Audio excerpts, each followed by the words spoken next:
compassion. There's nothing else she has.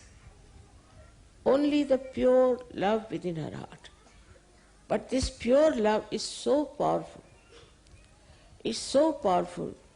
That's the love she has given to this Mother Earth. Because of that, this Mother Earth, the amount of sins we may commit, we may do anything, she is pouring out her love through these beautiful things to on us. Now, we have also this beauty expressed in every way of her love, through the galaxies you see, the stars you see. Now, if you want to see it from a scientific way, then science means it has no love in it. There's no question of love. Even people talk of yoga where they don't talk of love and compassion. When there is no love and compassion, there cannot be any divine spark in that person. Everything is completely submerged in this divine love. Everything that is created on this earth, everything that is created in this universe, and universes, is all because of the love of the Divine Mother. So this Adi Shakti's love is something so subtle. It's so subtle. You cannot understand sometimes. I know you all love me very much.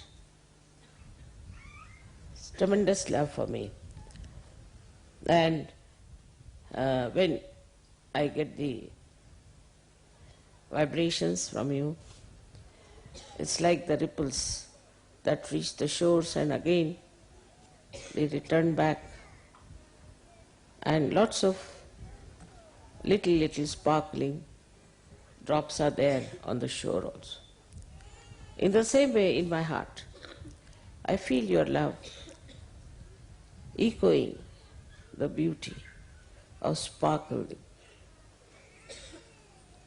this divine love, which I cannot explain to you the experience, what it creates. The first thing that it creates, that tears come into my eyes, because it's the compassion which is Sandra Karuna, is Adra, it's not dry. Like a father's compassion could be very dry. All right, do this, otherwise I'll shoot you, I'll do this, he'll speak. Mother will say, but she won't say something that will be that hurting. She will have to say sometimes to correct you. But her saying is very different from the father's, because she has got Sandra Karuna, Andra. Adra is the, which is not dry. And this kind of a heart she developed because of this divine love that she was carrying. So every part of her body, everything is created out of divine love. Every bit of it emits nothing but divine love. Vibrations are nothing but divine love. Now, as I have told you before also, that this incarnation had to come, the time had come. It was all being seen that the time has come. But there's a difference between fixed time and time which is sahaj. Fixed time is such that you can say that this train leaves this time, it will reach this time. You can say that some machinery is producing something in such time, it will produce so many things. But living things which are spontaneous, which are such, you cannot sit time. In the same way, this process of freedom, you have the maximum freedom. So one could not say what time this will happen, that people will be available to receive this subtle knowledge of divine love. Knowledge also could be very dry. We had terrible people in India who were busy with the reading and with the citation of mantras, these, that, and they became so dry, I mean, they're just bone structures, they were, just bones left, and so hot-tempered that they looked at anybody, that person would become into ashes. I mean, is this the way you have come on this earth, to do all the tapasyas, everything, just to make somebody into ashes? But that's how they thought that they were very great, because they looked at somebody, that person becomes, disappears or becomes ashes. Bhasmisat, they call it. But there was no idea of benevolence in their heart. So the first thing that is achieved through this divine love is your benevolence. Now benevolence itself is also a kind of a very misguided word.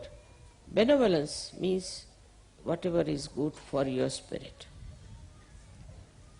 Now, as you know, the spirit is the reflection of God Almighty. So when the spirit in you starts reflecting itself in its full beauty, then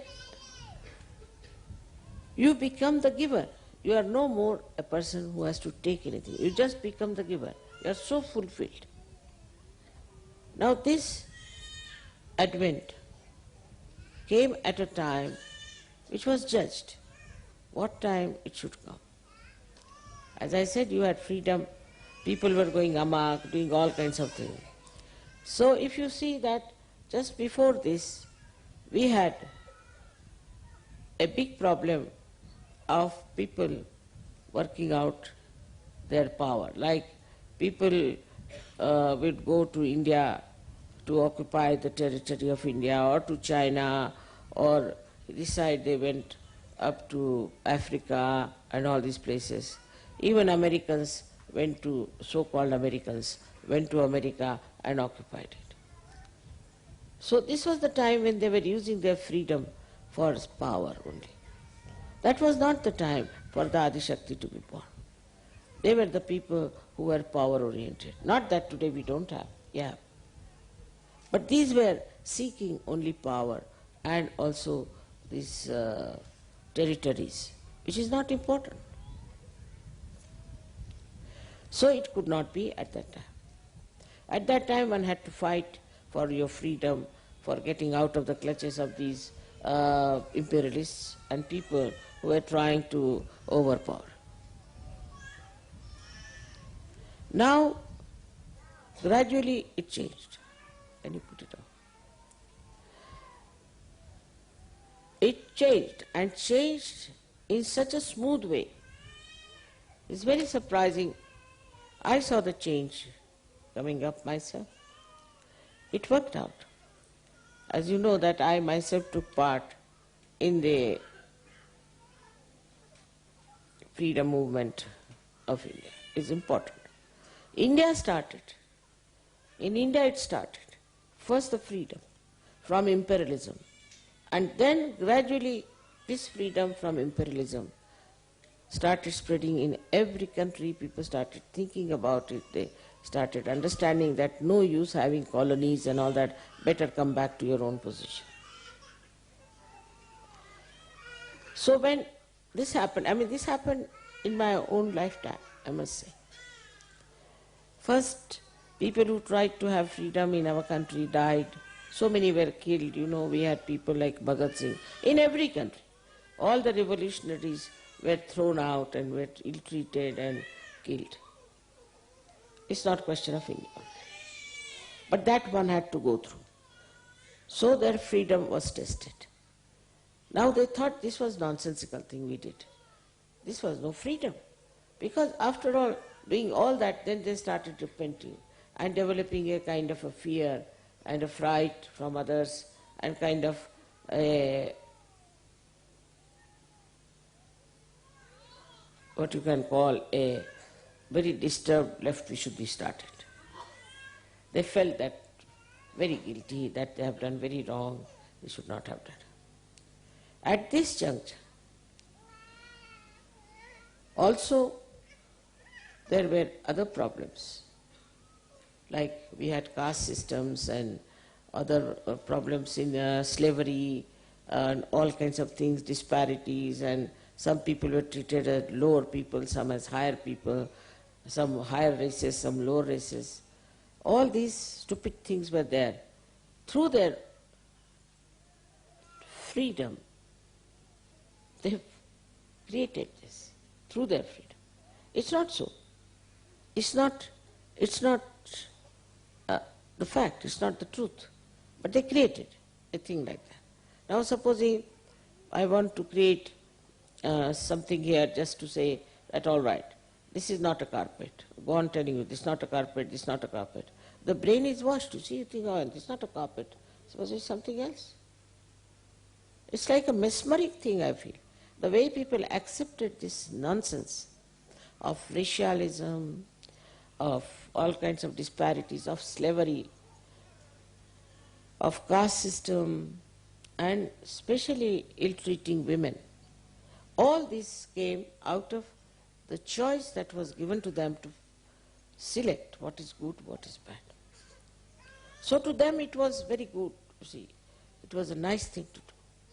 Under these circumstances, compassion would have been wasted on these people. Divine love would have been a waste on them. Because mentally people were not prepared to understand. You could not tell them that this is absolutely out of your blindness, ignorance, you are doing this. This is not the right thing for you. This will not make you noble. This is ignoble. You are doing ignoble things. Of course, so many saints came, they talked of nobility, of forgiveness, of unity, of oneness, everything they said. Big seers were born, they also reached that point to talk about it. But still people were not prepared so much. Gradually, I think, their teachings and all that started working in people. But the biggest problem came with these so-called religions that they started. All religions got derailed. And they formed kind of poodles, you see. Muslims here, Christians here, Hindus there, this is this, this is this. So you really needed this river of life to fill up all these poodles and make them one. It's complete ignorance, it's sheer stupidity to think that one human being is higher than another. You can only say one thing, that at a different state you are. Some are at a different state, some are at a higher state, but in general you cannot condemn somebody that he is no good, this society is not good, this society is good. In general. Individually you can say. In general you cannot say. But this ignorance was so dark because it became collective. It's a collective ignorance. Collective ignorance. They all joined hands together collectively to say that this is the religion that is the best. We are the only ones which are saved ones. Another said, no. These are absolutely condemned people, we are the best. And under the name of religion, under the name of God Almighty, they started this nonsense. So now, Adi Shakti had to assert, put the complete force.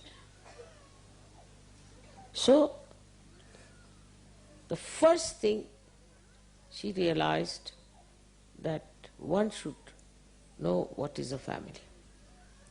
A child grows in the family.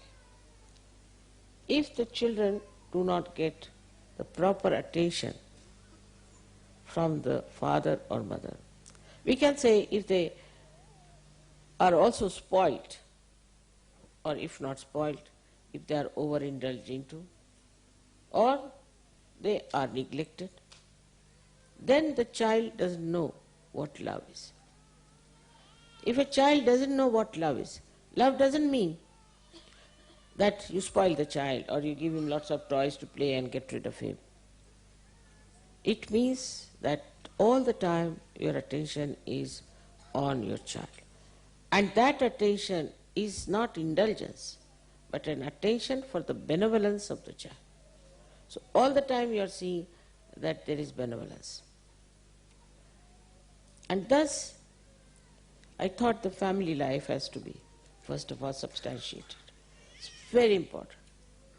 Because these days also, under the name of religion, they have started nunneries and then priests and then sannyasis and all kinds of babas are there. They are so dry and they are so misleading to people that people started taking to this kind of sannyasa, getting out of their houses, running away from their wives, their children. So the first point I realized, human beings cannot have love who haven't known what is love is. And this love is more effective if it is collective. See, we must have seen that in India people really love each other in a family. I mean, so many relations, we don't know how we are related to them. We just call them brother, sister, this, that. We don't know what is the relationship. So whose father was whose sister, nothing. But we just feel this is our brother. And if you ask how is your brother, you wouldn't know how is your brother. The reason is we had joint family system. The joint family system just like a collective system. So nobody knew who was whose real brother, who was his step brother, who was his cousin, nothing.